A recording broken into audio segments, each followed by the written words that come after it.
Nawawi saja menyalahkan pendapat ulama Syafi'iyah yang melafadzkan niat ketika salat. Ya, rata-rata adalah Syafi'iyah. Bismillahirrahmanirrahim. Farhan Abu Furaihan berdusta atas nama Imam Nawawi. Dia menyatakan bahwasanya Imam Nawawi itu menyalahkan orang yang melafadzkan niat. Kenyataannya sebaliknya. Imam An-Nawawi menyunahkan melafadzkan niat. Disebutkan dalam kitab Minhajut Thalibin, beliau menyatakan an-niyatu bil qalbi. Niat itu di dalam hati. Wa yundabu an-nutku qubaila takbiri. Dan disunahkan melafadzkan niat sesaat sebelum takbir. Kitab Minhajut Thalibin, karya dari Imam An-Nawawi. Assalamualaikum warahmatullahi wabarakatuh. Alhamdulillahilladzi arsala rasulahu bil huda wa dinil haqq liyudhhirahu 'ala ad-din kullih wa kafa billahi shahida. Asyhadu an la ilaha illallah wahdahu la syarika lah wa asyhadu anna Muhammadan abduhu wa rasuluh. Allahumma shalli 'ala sayyidina Muhammad wa 'ala ali sayyidina Muhammad. Pemirsa dan rahmati Allah Subhanahu wa taala, telah kita simak tadi yaitu bantahan terhadap dai Salafi Wahabi yang bernama yaitu Farhan Abu Furaihan. Ini adalah dedengkot Salafi Wahabi yang kerap banyak menyerang amaliyah Ahlus Sunnah wal Jamaah, amaliyah kaum Aswaja, amaliyah kaum Nahdiyin atau warga Nahdlatul Ulama. Ini kita lihat betapa mereka ini penuh dengan kebodohan. Ya, jadi Salafi Wahabi ini walaupun seolah-olah mereka ini sangat terlihat nampak ahli ilmu, namun faktanya ini mereka sangat bodoh terhadap ilmu agama. Ini buktikan dengan bagaimana dengan mudahnya, yaitu apa yang disampaikan oleh Farhan Abu Furaihan Al-Wahabi ini mudah untuk kita patahkan, mudah untuk kita jawab.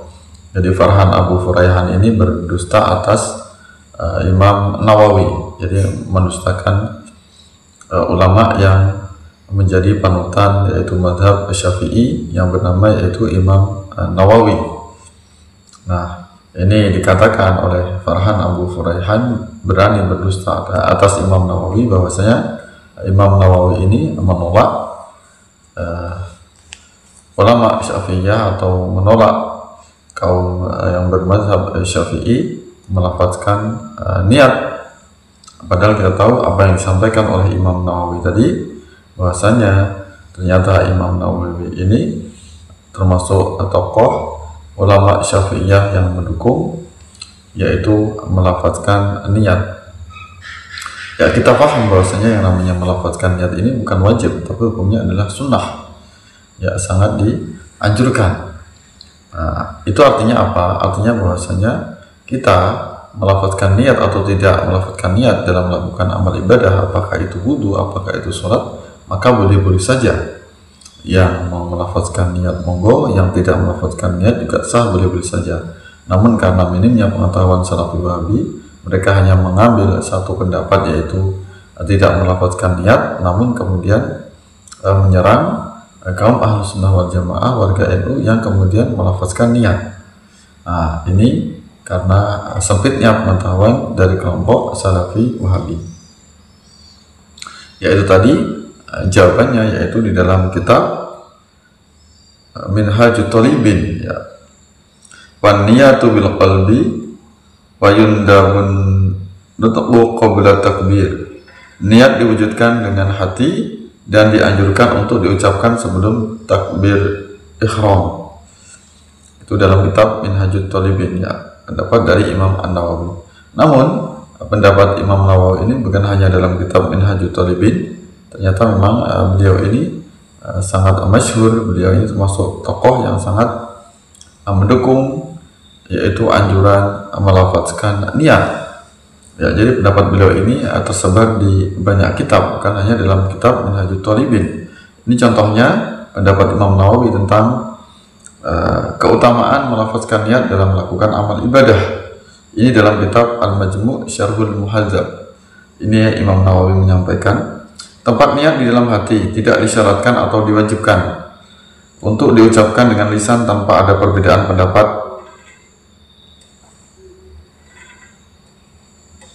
Akan tetapi dianjurkan untuk dilafazkan mengiringi niat dalam hati, sebagaimana telah berlalu pembahasannya di dalam bab wudu dan sholat.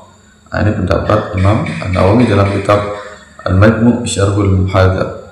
Nah, kemudian masih dalam kitab yang sama, dalam kitab Al-Majmu', ini Imam Nawawi juga menyampaikan niat yang wajib di dalam wudu adalah niat di dalam hati. Tidak wajib melafazkannya dengan lisan dan tidak cukup sekedar melafazkannya saja tanpa niat di dalam hati. Jika seseorang mengagungkannya antara niat di dalam hati dan melafazkannya, maka hal itu lebih kuat dan lebih afdol atau lebih utama. Demikianlah dinyatakan oleh para ulama Syafi'iyah dan mereka sepakat atas hal ini. Nah, ini artinya bahwasanya kita boleh tidak melafazkan dan boleh dengan melafazkan. Namun di sini ada sebuah keutamaan ketika kita menggabungkan, yaitu dengan melafazkannya.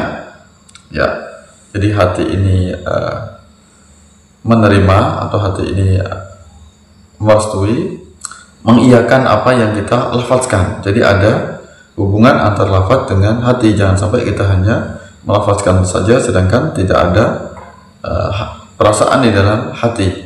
Nah, ini yang tidak diperkenankan.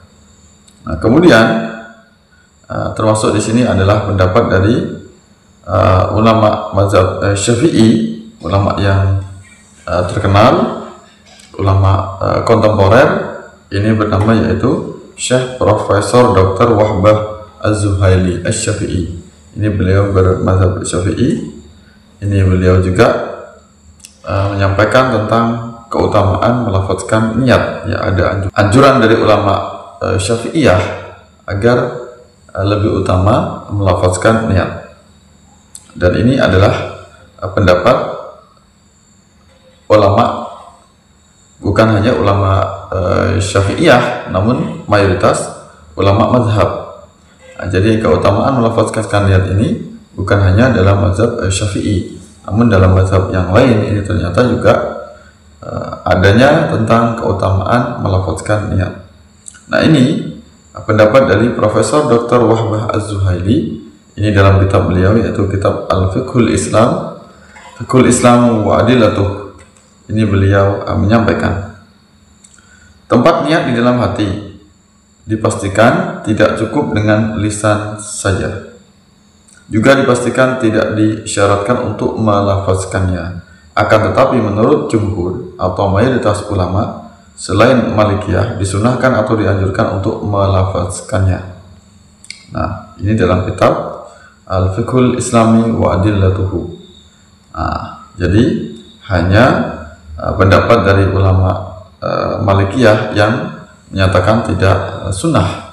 Namun tiga mazhab yang lain seperti mazhab Syafi'i, mazhab Hanafi dan mazhab Hambali ini ternyata disunahkan untuk melafazkan niat dalam melakukan amal ibadah. Nah, inilah perlunya kita dengan keluasan ilmu, hendaknya kita bisa toleransi, karena semakin tinggi ilmu seseorang maka dia akan bisa menerima pendapat-pendapat yang lain yang juga bisa benar.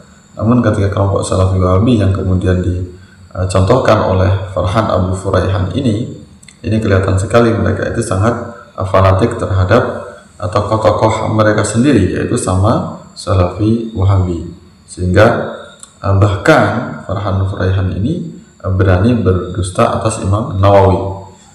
Padahal Imam Nawawi ini adalah ulama yang sangat berkompeten dalam mazhab Syafi'i. Bagaimana mungkin kemudian Farhan Abu Furaihan ini berani berdusta mengatasnamakan Imam Nawawi? Nah, ini menjadi sebuah karakter dari kelompok Salafi Wahabi. Bukan hanya Farhan Abu Furaihan, ada banyak Salafi Wahabi yang lain yang juga mereka itu kerap berdusta, kerap menipu masyarakat awam. Ya, seolah-olah mereka ini paling sunnah, paling sesuai dengan Al-Quran, paling sesuai dengan apa yang dicontohkan oleh Nabi. Nabi faktanya ternyata fatwa-fatwa mereka, pendapat-pendapat mereka, apa yang mereka sampaikan ini ternyata sangat bertentangan dengan ajaran Islam. Ya, ini jadi mereka menipu, berdusta, mengatasnamakan ulama-ulama Syafi'iyah.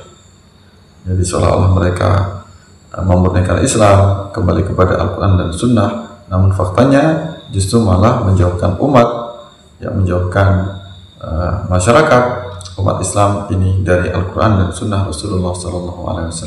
Mudah-mudahan kita lebih waspada, lebih berhati-hati terhadap dusta dari kaum Salafi Wahabi. Mudah-mudahan keluarga kita semuanya, anak keturunan kita semuanya selamat dari fitnah budaya kejahatan Salafi Wahabi. Wallahu a'lam bishawab. Wallahu muwaffiq ila aqwamit thoriq. Wassalamualaikum warahmatullahi wabarakatuh.